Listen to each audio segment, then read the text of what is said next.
For 10 years, Elon Musk's SpaceX had one advantage that no other competitor could truly match. That advantage completely changed the economics of getting to space and made Elon Musk the leader of the space industry. And because of it, SpaceX dominated commercial launches while the rest of the world struggled to catch up. But that may have changed because China has just achieved something that many believed only SpaceX had mastered. And it raises a much bigger question than you might think. Is this the beginning of the end of SpaceX's biggest competitive advantage? Let's find out.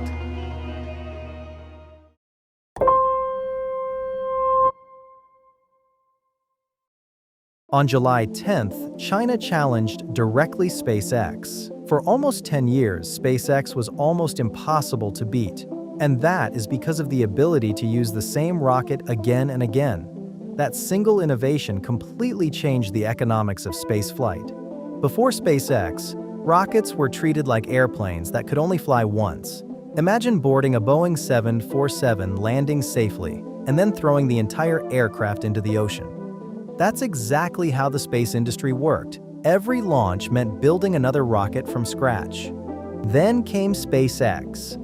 In 2015, the company did something many experts believed was nearly impossible. It landed the first stage of an orbital rocket vertically. For the first time, a rocket didn't become scrap metal after launch. Instead, it was ready to fly again. That moment changed the industry forever. Today, Falcon 9 boosters have landed hundreds of times, and some individual boosters have flown dozens of missions. That level of reusability has given SpaceX a massive cost advantage over its competitors until now. For the first time, China successfully recovered the booster of an orbital-class rocket. The mission used the brand-new Long March 10B. After separating from the upper stage, the booster performed a controlled descent, not toward a concrete landing pad, but toward a recovery platform floating in the ocean. Then, something surprising happened. Instead of deploying landing legs like Falcon 9, the booster was caught by a giant sea-based net using hooks attached to the rocket.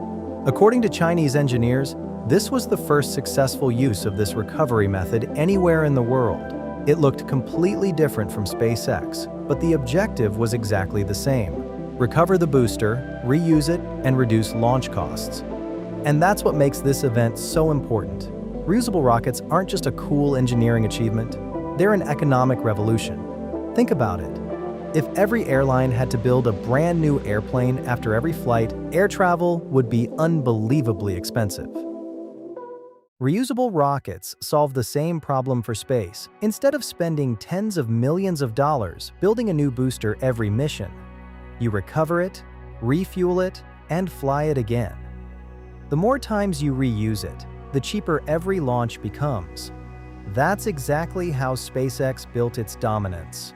Lower prices attracted more customers funded better rockets lowered costs even further. So it became a cycle that competitors struggled to match. Now China wants to build the same advantage, and the timing isn't random. China has ambitious plans for the next decade. It wants larger satellite constellations, more commercial launches, a crewed moon landing, and eventually, a much bigger share of the global launch market. And reusable rockets are central to those goals. But does this mean SpaceX should be worried? Not yet. SpaceX still has a huge lead. It has years of operational experience, hundreds of successful booster recoveries, and an unmatched launch cadence. Falcon 9 can also carry heavier payloads than the current Long March 10B. In other words, China has learned how to recover a rocket. SpaceX has learned how to turn rocket recovery into a business.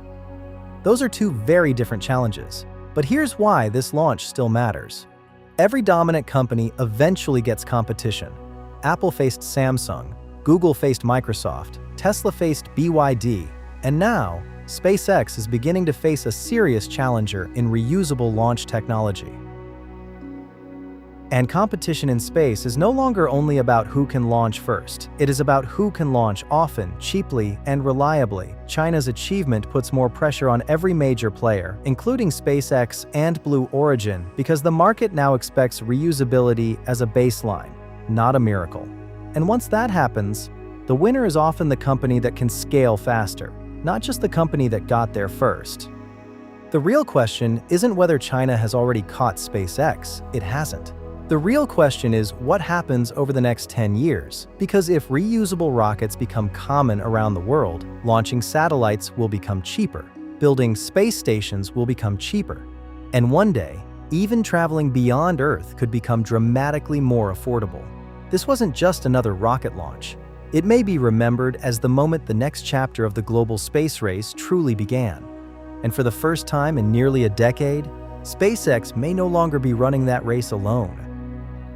Today, China still has a long way to go before matching SpaceX's experience, launch frequency, and engineering capabilities.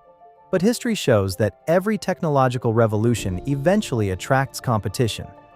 And reusable rockets are entering that same phase. Whether China eventually catches SpaceX or not isn't the most important story. The real story is that the monopoly on reusable launch technology is beginning to disappear. And when that happens, innovation accelerates, costs fall, the race intensifies, and the future of space becomes bigger than any one company. Because this isn't just a competition between SpaceX and China, it's the beginning of the next chapter of the modern space race. And the winner could shape humanity's future beyond Earth.